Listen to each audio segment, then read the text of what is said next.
once I provide the estimate, the steps to actually complete the job, I prefer to remove all of the doors and drawer fronts that are removable and bring them back to the shop.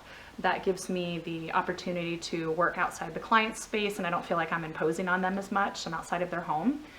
So I'll bring them back, and everything is cleaned really well. I like to keep things as organic as possible, so I use a water and white vinegar wash to scrub them down, and that does a great job at removing any of the oil, grease, and residue from kitchens. I will do light sanding if it's necessary, repair work if there's any split seams in the wood or deep scratches that are in drawer fronts or anything like that.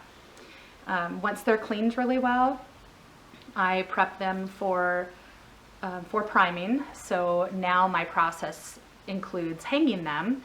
I chose to do it that way because one, I use an HVLP, which is a high velocity, low pressure spray, and it delivers a really fine mist.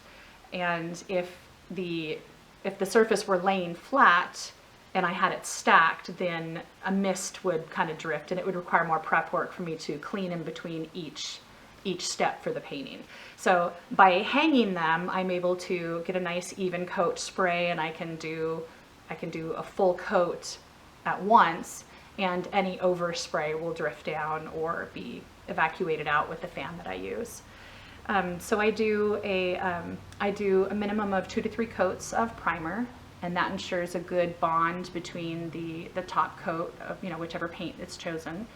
And then I do 2 to 3 coats of paint. And so I get a nice even coat for final. And then once they have dried and cured for, I like to leave it for a minimum of 48 hours.